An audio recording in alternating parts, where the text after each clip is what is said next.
Okay, Yeah. you want to be happier. That it's because you don't have enough, and it's because you don't have enough because you need to be more.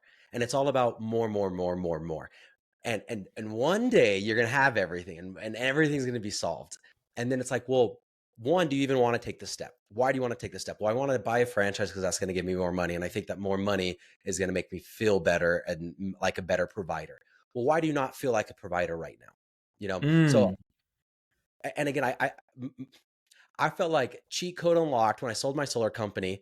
I hit $1 million net worth. I was 28, and I'm like, this is amazing for a week. And then you just go back to normal, And at that point, that's what triggered me to see a therapist and be like, okay, what am I after? And how do I get it emotionally? Because I'm only after emotions, right? I just want a business to make me feel a certain way. So just freaking focus on the emotion.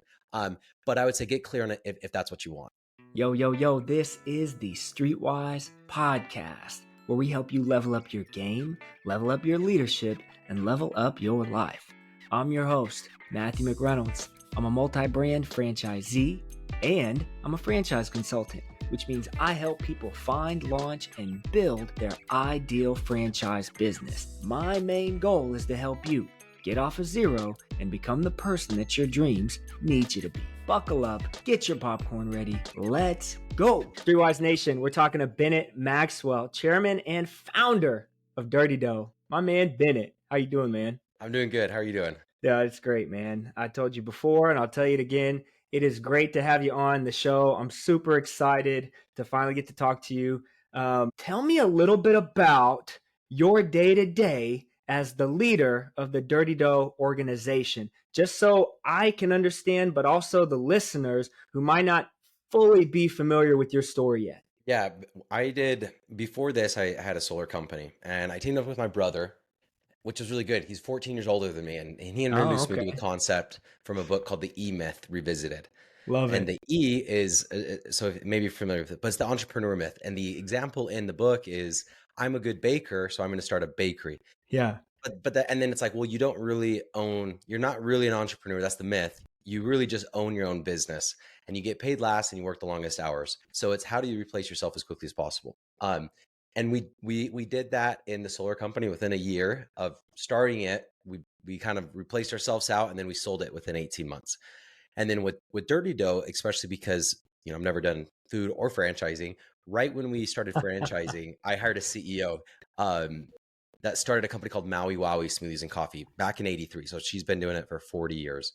Um, so I'm not on the ops side. I'm not an operator. I'm not a great operator. I'm more of a sales. So what I spend most of my time on, we've raised capital for Dirty Dough. We've done about 5 million, and that's a full-time job in itself, just meeting with freaking investors and sending them documents and back and forth. Um, all of like the PR stuff like that, news interviews. Like tomorrow, I have one with the Today's Show. So little things like that. Let's You take go. 5 minutes, or I do my own podcast. I'm on other people's podcasts. So it's more of the PR, kind of getting the brand out there is what I focus on, get the franchise leads in, which is nice. And then at the beginning of this year, we partnered with Craveworthy Brands and brought on the former CEO of Jimmy John's as our CEO. And then our former CEO stayed on as president. So they're running, they're doing all the hard stuff. I'm just talking.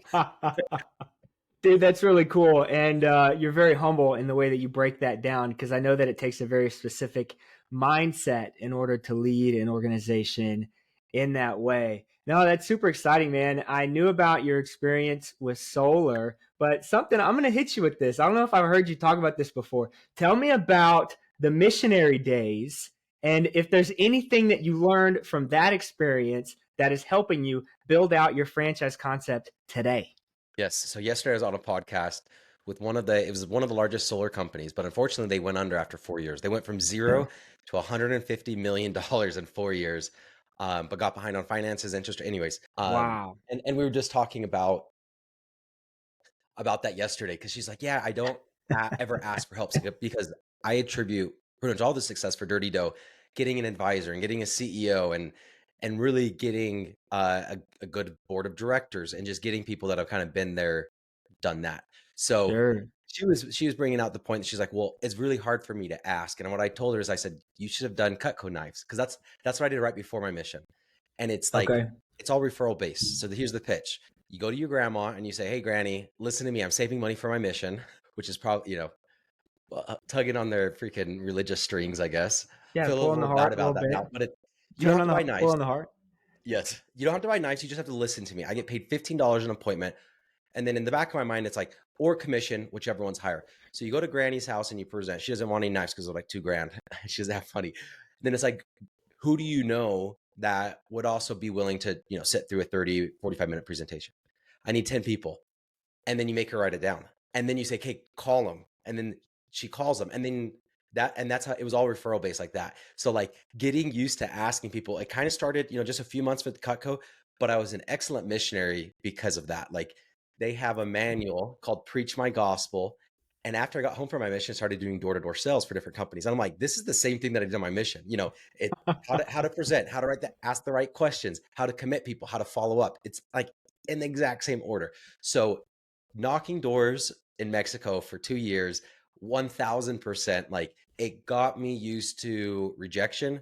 It helped me separate that no, I don't want your religion from no, I hate you as a person, right? It helps you kind of separate that. So, and which led me to door to door, which led me to solar. But yeah, no, I'm not associated with the religion anymore, but man, the things that I learned from it, especially that Mm, 2-year mission, sure. super, super valuable.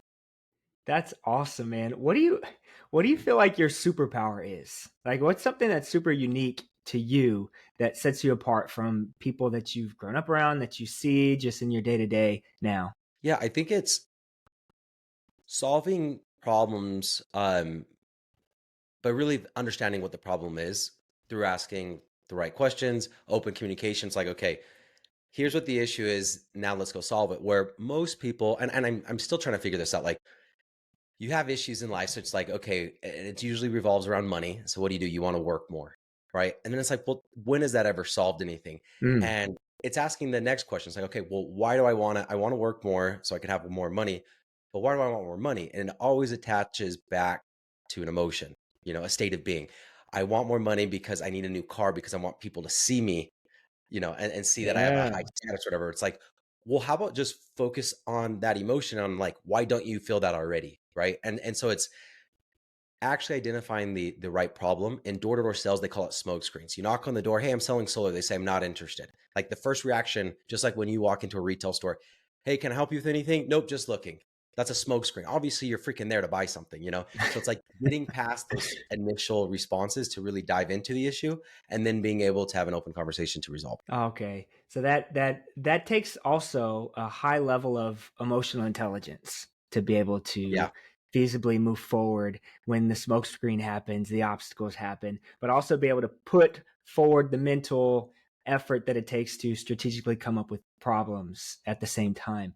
What had to happen on your journey? What specific pain points did you have to overcome in those early days as well? I think it does come down to the emotional intelligence factor. So Yeah. my goal is to be a pediatrician. So I was in school, I had a semester left when I started doing summer sales and I dropped out.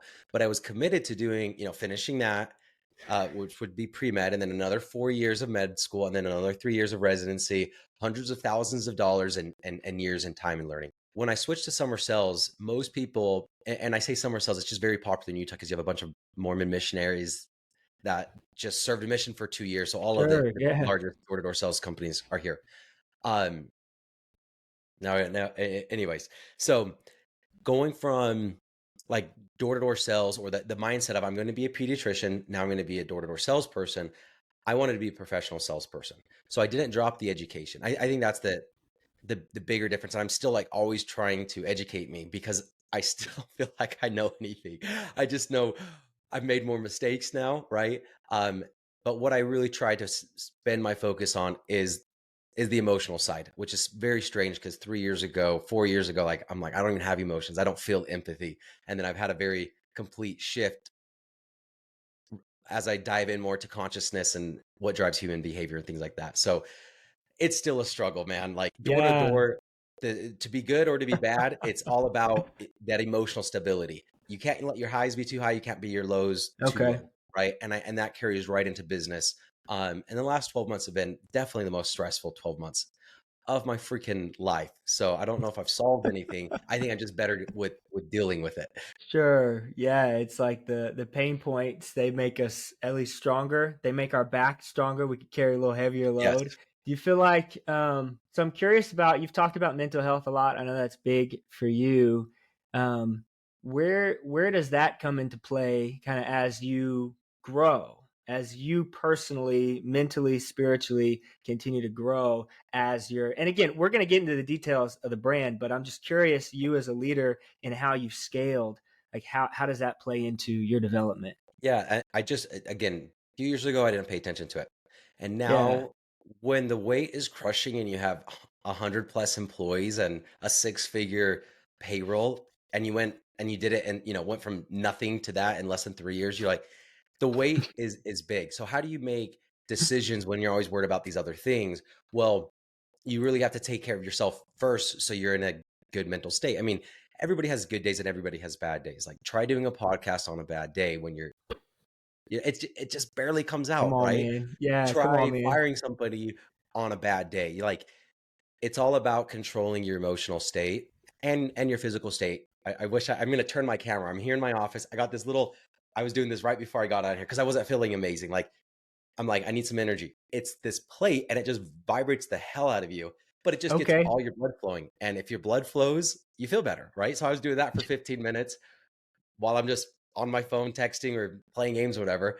And then it just completely boosts me in another mood. So now I'm like focused on to be the best leader, I have to be in a good mood, right? To be able to make good Yeah, decisions. So I'm spending way more time, energy, effort, focus, money, everything on that rather than I'm just going to work harder. got you. Yeah, I'm a runner. I like to run. I wasn't always a runner. It took a long time to kind of build up the discipline that it took for me to actually get good at it. Before you're good at running, it sucks every single day. But That's once me. you get, yeah, once you get your body to a point, I mean, I can run a 5K, like it's not that just part of my routine now. Mhm. But as I go out, the thing that helped me through the really hard times to now sustain is that dopamine hit that I get. I get some of my best ideas. I Yeah. get, so I could wake up feeling terrible, but if I hit that run, I'm going to be in a much better place than when I don't. So I feel you. I feel you Yep. on that. Okay. I know that some people might have a misconception on what your day to day, as a leader of an organization like Dirty Dough, but what does your actual role look like when managing and interacting with all these high caliber individuals that you've hired that are experts in their lane? Like, how do you prepare yourself for that? And then how do you carry it out? Yeah, good question. So like I'm trying to think about my day today. One of my very first advisor connected me with someone just as another like mentor session, which is great. The dude Okay. owns several hundred restaurants and I went in and I just said, "Hey, this is where we're at. This is what we're doing. What would you do?" Um so it's definitely more networking, connecting, and again, it's not that often that you can I think they own it's called Savory Fund. They're out of Okay. Utah. They own maybe a dozen brands, but several hundred. I mean, they're worth several $100 million. And I'm talking to the leader of it who's built the whole thing, he's got super valuable advice. If or I guess on the flip side, as if I was the day-to-day CEO, it's more, well, I'm going to meet with each department head and hold them accountable and things like that. Where because I don't have to do that, now I can work on high-level strategy with other people because anyways, a lot going on. We have an investment offer trying to see what we want to take it and the valuations. And then the investment offer goes through if and only if we do XYZ. So there's just a lot of back and forth. I'm on a call with an attorney. I feel like freaking every day, which is annoying because you have franchise attorneys, you have your corporate attorneys, you have your IP attorney, and then you have your litigators. And you're just like, Okay. this is way too much. And then finance as well is something I focus a lot on. Lines of credit, things like that. So it's kind of because we don't have a CFO. So it's like whatever you don't have, I guess you jump into. But I do for the most part try to stay out and not get bogged down by phone calls and you know, just endless meetings. I think I have like 1 or 2 meetings a week that are like actually recurring. Everything else I try to keep my schedule a little bit more open for whatever comes up. What do you love the most about it, about what you get to do? And then how has it changed from 5 years ago when you guys got started? Is that about Um, right? Did I get my the timeline right? strategy and figuring out different issues. It's like right now it's like, okay, you have convertible notes, and this is all like new terminology, but you have convertible notes and they will all convert into equity if you raise $2 million or more. We have a $2 million investment offer, but it's like, but we don't want it to convert just yet because we have a few other things. So then we bring that in on as a convertible note to not trigger the other conversion. Anyways, I think it's very fun figuring this out. My best friend That's is cool. Chat GTP. Like I'm just like, what about this? What about this? Can I do this? The openness, and then also, I mean, like the openness and the flexibility of the schedule is something that I really enjoy. And then networking, like to be able to like, oh, I in the past 2 years, I've met the owner of 50 different, large scale restaurants or franchising. I think that's very valuable and just fun to be able Mm, to get to know people. that's awesome. What about where you've had to Right. pivot since you first got started? A ton. So, and I've only been in this for 3 years. Okay, But 3. even Got it. in 3 years, so the thought was we want to compete in the gourmet cookie space with Crumble, but I don't want to do it the same as Crumble because I think their costs are way too high. To require every franchisee to buy all of their ingredients from scratch, their own mixers, hand portion, hand weigh, it's like that's not going to work. So we're like, okay, well, we need to mass produce all the cookies. You get economies of scale when you're buying ingredients, and then you mix thousands of cookies in machines, so it's much more accurate and consistent. And then you machine portion it, so the labor is way lower. Then you ship out frozen, pre-portioned stuffed cookies to franchisees who can operate out of 500 square feet with an oven and one employee. So like that was the vision. Now how do you create that? Well, now we need to be a food manufacturing company. So you get a warehouse, and we got a warehouse that was like 8,000 square feet. We're like, this will last us several years. We can get about 30 stores out of, operating out of this warehouse. Well, before that warehouse was even completed, like the construction, we'd already sold 60 franchises. So like, okay, now we're going to pivot to a bigger warehouse. Then we moved into a warehouse with 32,000 square feet.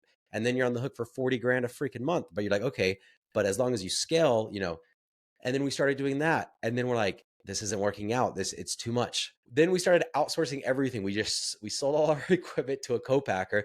That was like $1 million in the hole by that time. But we learned all the processes, right? We learned all the processes. We found the machines, and now it's all a co-packer. Then we want weekly rotating cookies.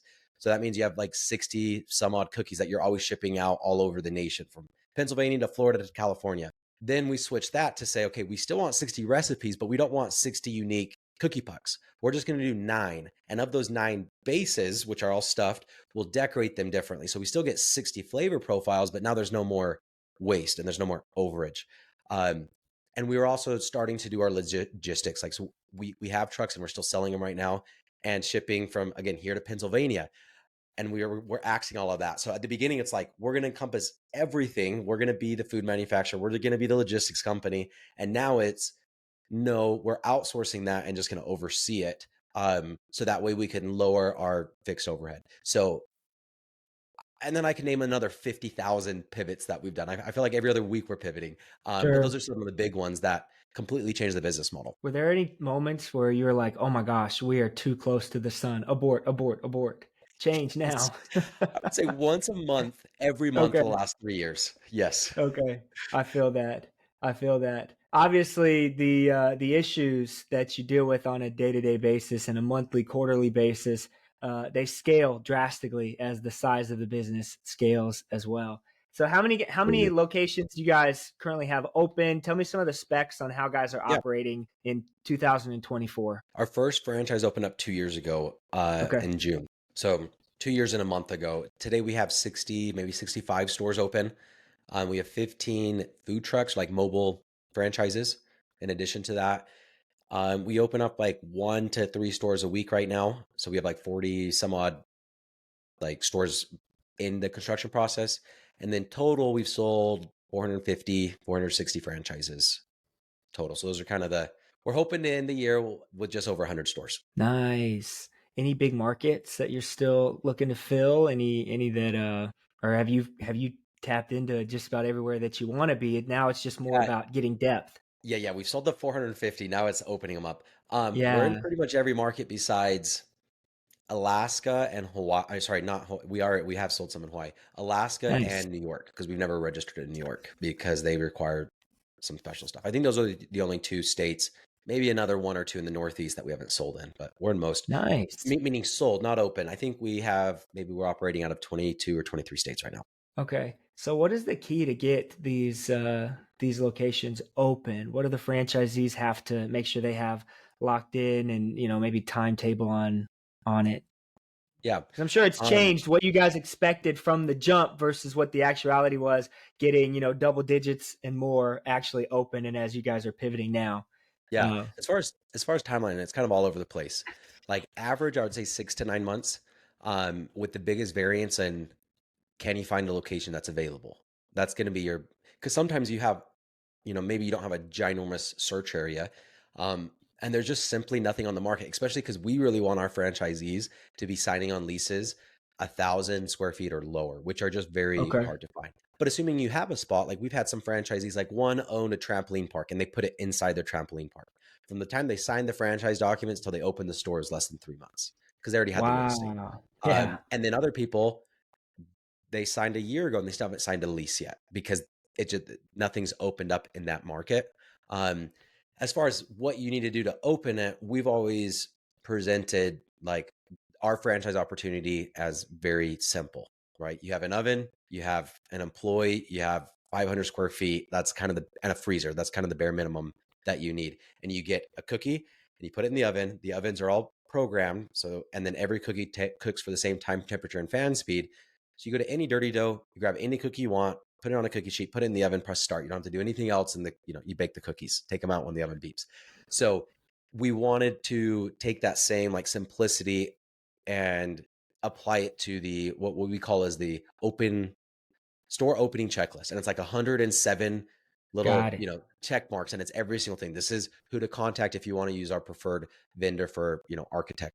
And this is where you upload it. And this is how you get your permits approved. And this is how you get on the third party. And this is where you upload this and, all of that stuff. So it's just like a very detailed list because last year we went from, we started kind of mid-year with 7 stores and we ended, including the brick and mortar and the mobile, with over 70. So in order to open up that many stores, it can't be a phone call and say, let me tell you what the next step. It has to be, a process that people can follow. And then they ask you with questions. But, I've definitely spoken with all of other franchisors. And if you're only opening up, a handful of stores a year, you kind of just keep it up here, right? Like the whole process is in here. I'm going to help you. I'm going to walk you through. Because we grew so fast, it was kind of forced us like, here's the process. Tell us what's wrong with it so we could fix it rather than like permanently fix the process rather than just tell you how to fix it. That way it's better for everybody else going forward.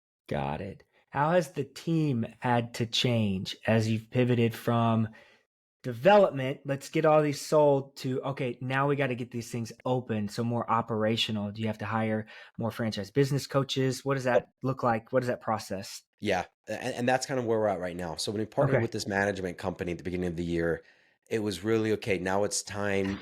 It was attractive because they already had a few dozen full-time employees.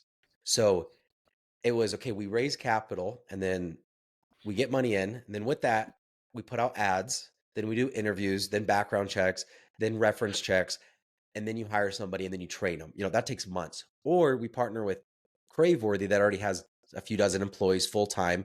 And so immediately when we signed with them, they just injected, our ops team doubled, which was really nice.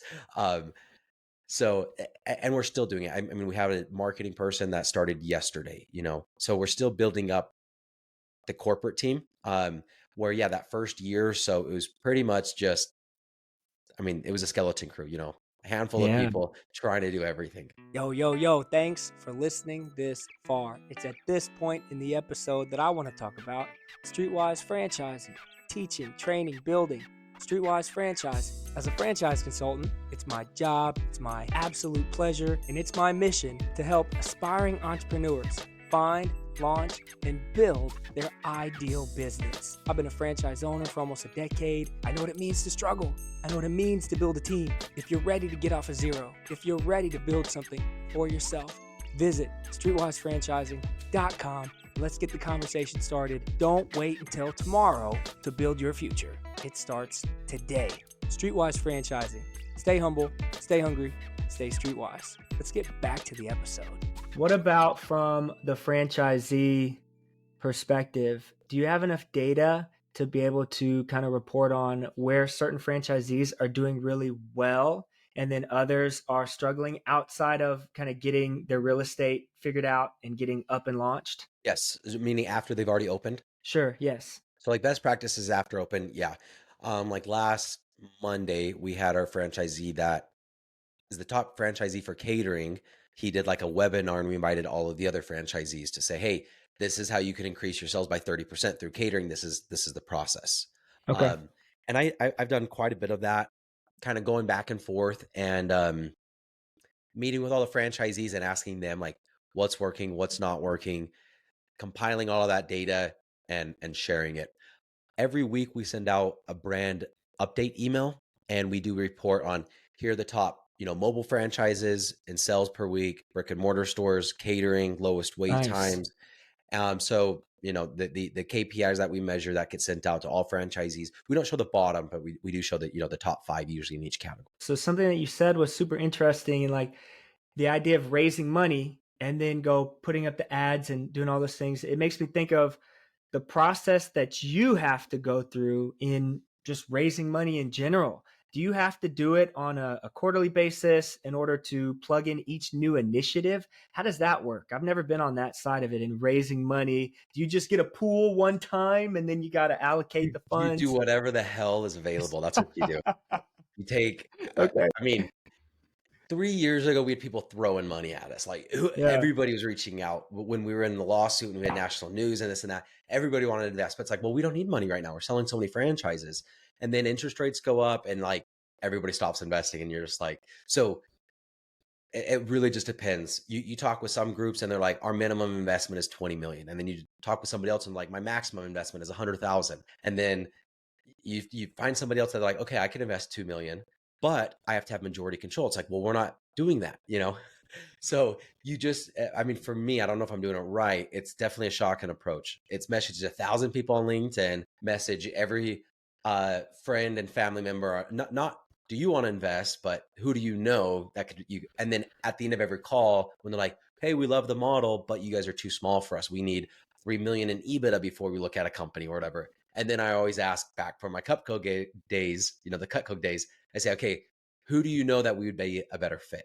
So like this Love it. last round, I have 2 spreadsheets. One is debt funding and one is equity. So like people giving us money in exchange for shares of the company versus just debt. And on my debt list, I have like 89 people that I've contacted. And on my equity side, I was like 81 or 82 that like I've contacted, sent the pitch decks. So it's 150 plus people that I've contacted in the last, handful of months, pitching them, presenting them, and seeing who's the right partner. Who is the avatar? Who is the person that is in one category or the other? At the very beginning, they say your first round or your seed round, when you're just barely getting started or maybe haven't started yet, it's friends and family.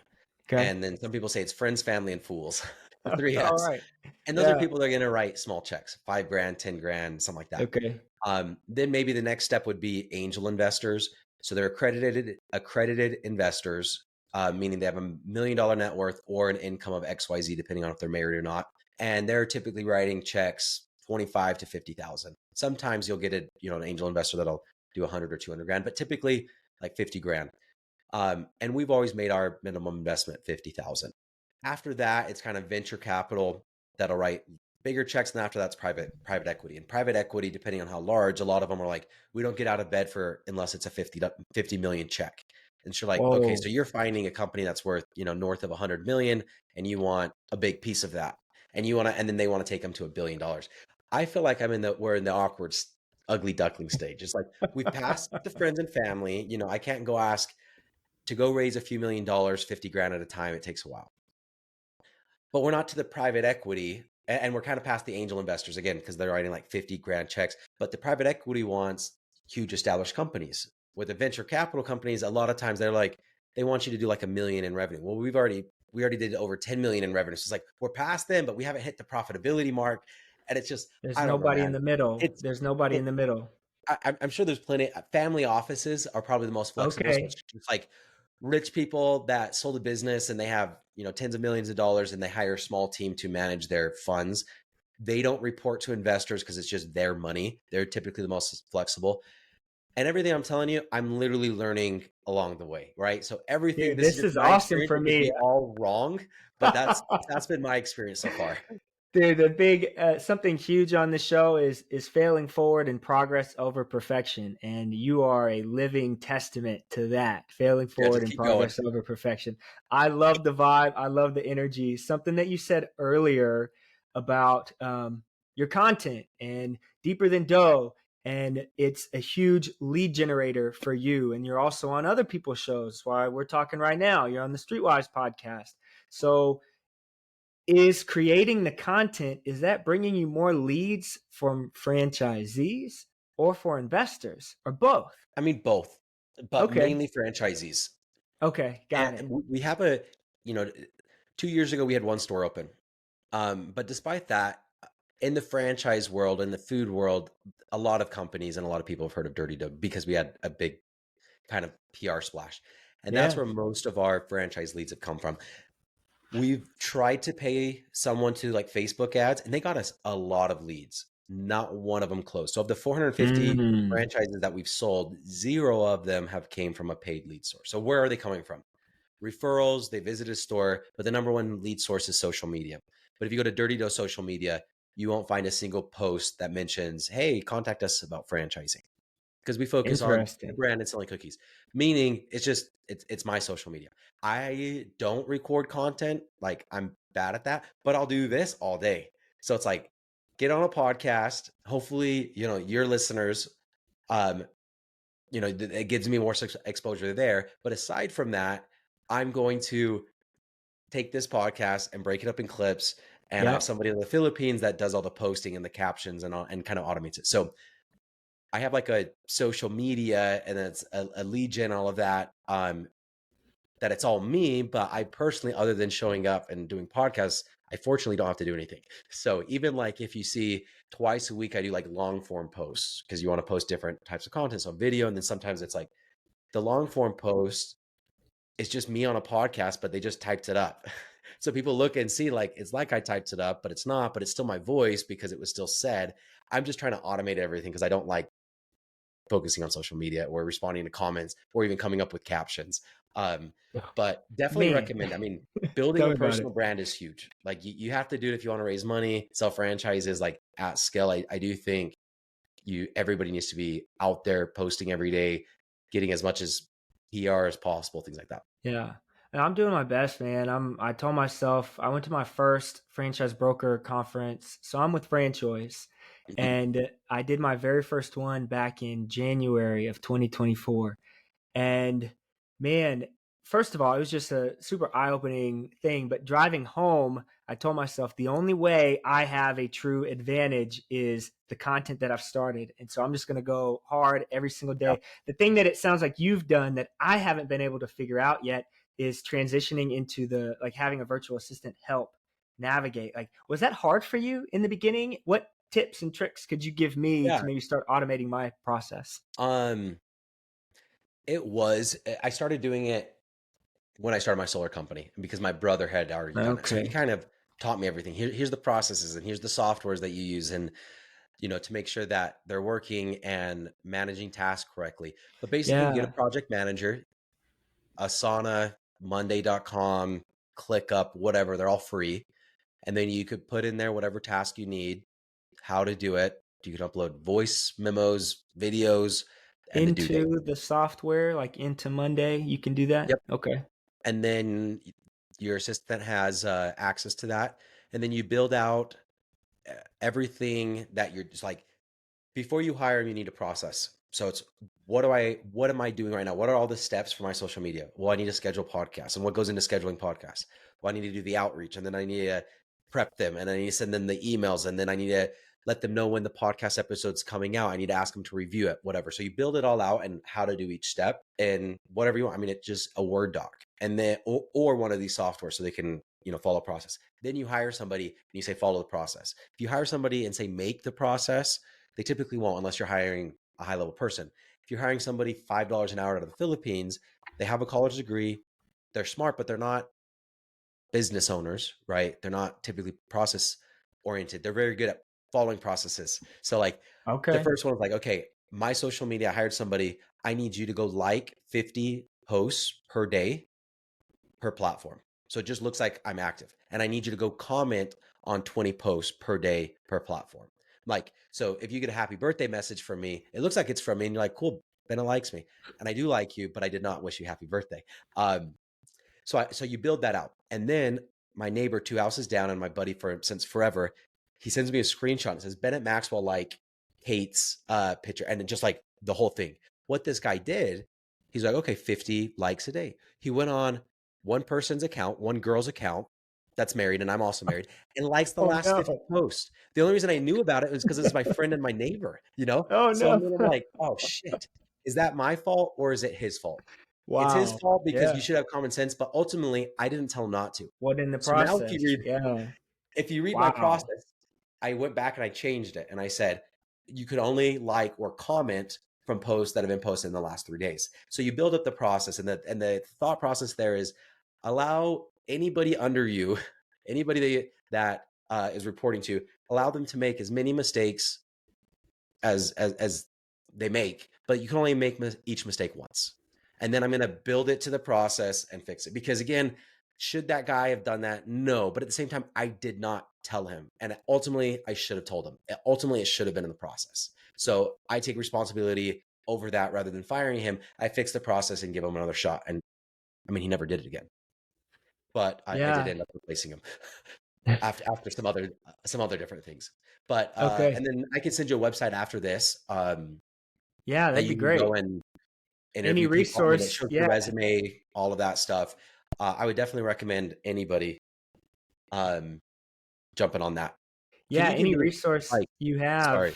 No, you're good. Any resource you have, send it over. I'll put it on the show notes and you know, that's super cool. What were you about to say? No, I was gonna say this.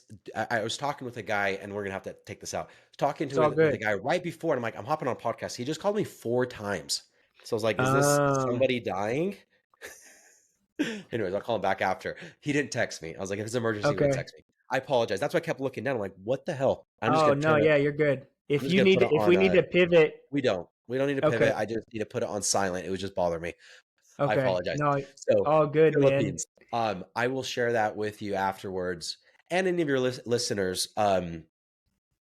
It's the best thing when you can hire somebody that does all of the tasks that need to be done, but that don't require high levels of communication or skill or strategy.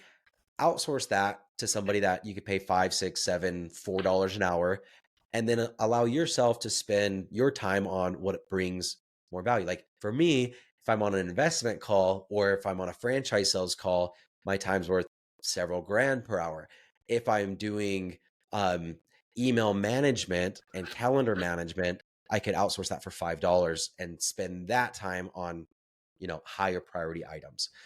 So you value your time. You kind of look at, where do I make the most money? And it's usually in a sales presentation, at least for me. How do I get myself in more sales presentations? Well, to get sales presentations, I have to do the outreach, and then I have to book calls, and then I have to coordinate, and I have to confirm, and then I have to send follow-up messages and pitch decks. I don't do any of that because I don't need to. All of that is just very simple stuff to do. You can hire anybody to do that. So I outsource all of that.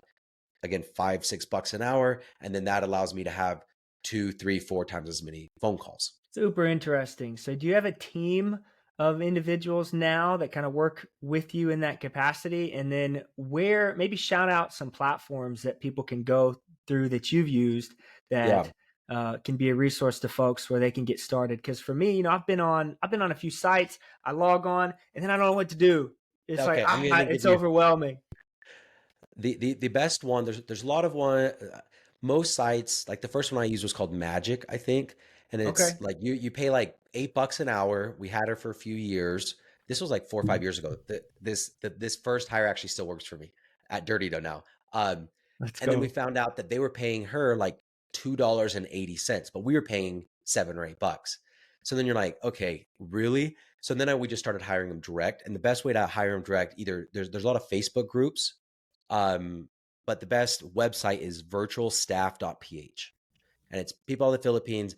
It tells you their education, their experience, what hourly rate they want. So you could say, I need somebody, and you type in QuickBooks, that's proficient in QuickBooks, and you start doing interviews. And then it's just like anybody out of the Philippines, or just like people of the US. You get great hires and you get shitty hires. It depends on how good you are at giving instructions and vetting them. That's the Interesting. website, virtualstaff.ph. That's the most Interesting. popular. Love it, man. That's a ton of value that I appreciate just personally. And I know somebody listening is going to appreciate that as well. So, what do you do when you're not building the empire? What are you doing? Tell me about the family life. Like, what is that like for Bennett Maxwell? Yes, I feel like I have it pretty structured because I fell in the habit of working 80 hours in solar, and I have not done that with Dirty Dough. Cool. I have a pretty strict cutoff at 4 o'clock. Don't work weekends. And guess what? There's never been an emergency that couldn't wait till the next day. Mm, Nothing else happened in the beautiful. business other than my decision that I'm just not going to do that. So I have 3 kids, 7, 5, and 3. Um, and we do a date every single freaking day. We go do something. Bike rides. Um, we have a pool. We go, I mean, just yesterday we went fishing. We probably caught 15 fish in like an hour. And these are like tiny little fish, like this big, but it's just a blast. So it's making sure every day I am doing something with them. And then it's harder, and then also doing something with my wife, which right now is we're watching Sex in the City, which Okay. is, it's dumb, it's funny, it's old, but it's something that like we could do every night and just cuddle. Otherwise, it's like, do you want to go do something? But it's like, no, that's just something we can go to. And then every Friday, babysitter, because we want a date night. So I try to, because if you don't structure it, I feel like it's very easy to just work all the time. We're going to Mexico on Monday, and we're gone for 3 weeks. We got back from Yellowstone 2 weeks ago on an RV trip, and Ooh. a month before that, we went out to Cincinnati. I drove a Dirty Dough trailer, so we made a road trip out of it. It took a week to drive it out there, but that's definitely my priority. I do recognize that whatever I'm trying to do in business ultimately comes down to I want money so I can have time to spend with my family, and I don't need more money to have more time to spend with my family. I have enough time right now.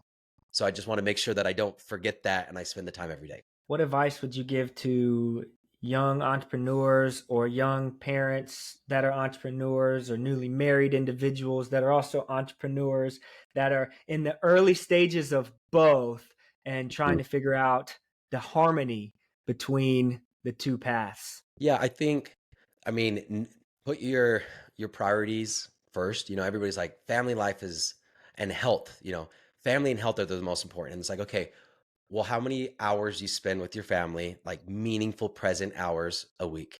Not that many usually, right? How many hours do you spend on your health every week? Usually not that many. How many hours do you spend working? Well, I spend 60 hours working. It's like, wasn't that your third priority though? Isn't it usually? And some people who are religious, they throw God up there. It's like, okay, you go to church for 2 hours, you go to the gym twice a week, you do 1 or 2 things with your kids. All in all of those categories, you're maybe spending 10 hours, and then you're spending 80 hours working. Like, that doesn't match up. So it's define what you want. Imagine your retired life. What are you going to do every day if you have $1 billion, outside of like flying on jets? But like, what would you do with your time? And then just do it today. If it's fishing or wakeboarding or snowboarding or hiking, like you have time every single day. Every day you can do Mm. it. So nail down on the emotion that you want, and then shoot for the emotion rather than I hope money is going to buy me the house that then makes me feel worthwhile and valued. Or go see a therapist and just figure out why you don't feel valued right now. Skip all the 10 years of grinding and missing your kids growing up, you know? Oh man, somebody needs to rewind that and listen to it again. Have you found any like surprising benefits to being an entrepreneur as you raise your kids? Anything that's like Yeah. surprised you that's been super cool? My kids are all about business and everything, even though they're Yeah. little. Um, which I think I attribute, again, going back, you asked like superpower. It's like I think I'm a good communicator. Um, be, and a lot of that came from a Mormon mission, knocking doors, for so many years. And so, like at a young age, my kids are already learning that. Even, I mean, my 5-year-old I could give her a credit card and she would go into a gas station or Walmart by herself, grab what she wants, check out, and ask the cash register how she's doing. And they know the cash register's name because we walk to this Walmart like every day. It's like our pantry because it's right across the street.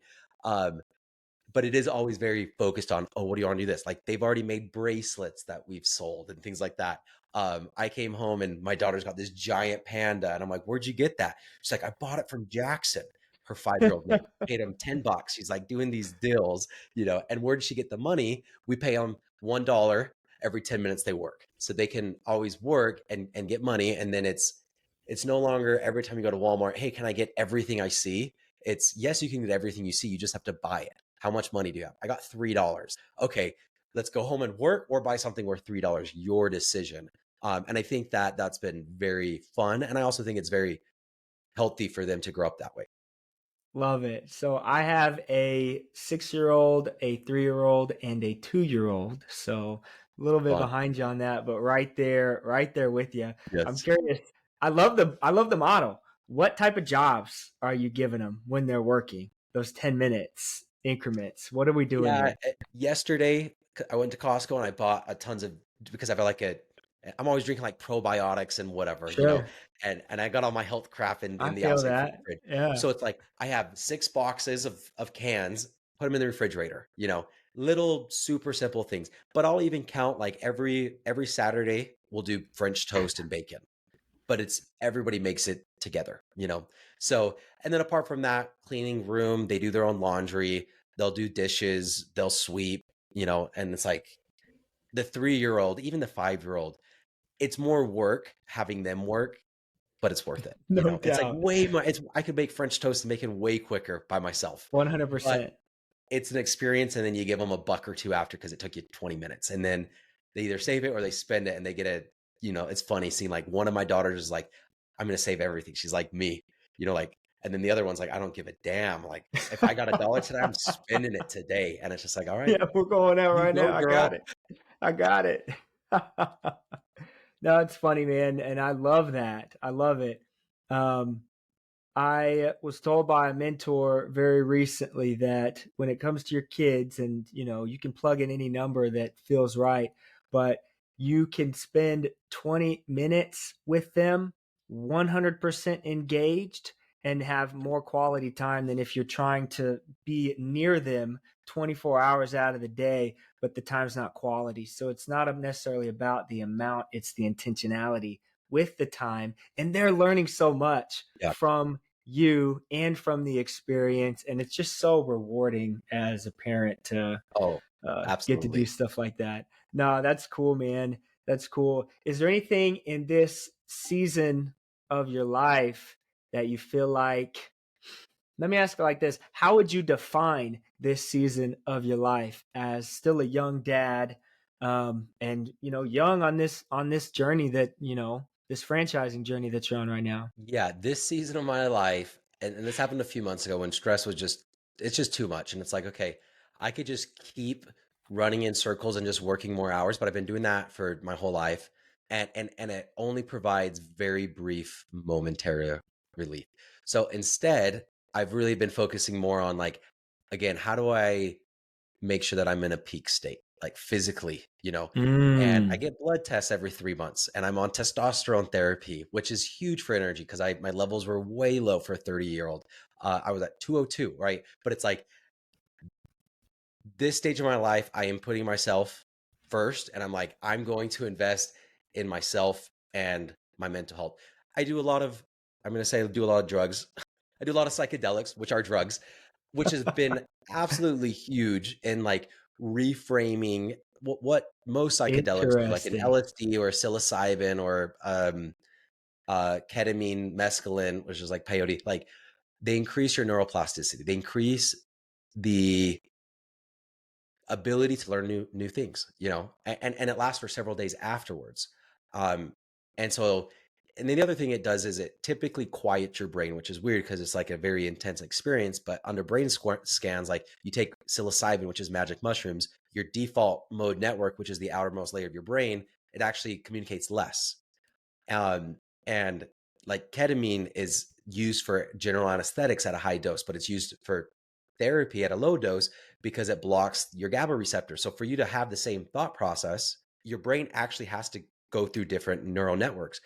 And tell me one example of a problem that wouldn't be more beneficial if you saw that problem from 5 different angles rather than 1 or 2.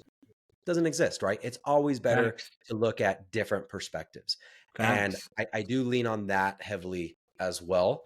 And I feel like that's made me a completely different person on managing stress and understanding consciousness. And like, you pay attention to your thoughts, and then you do it for 30 seconds, and you ask yourself in a meditation, do I know what I'm thinking, what I'm going to think before the thought arises?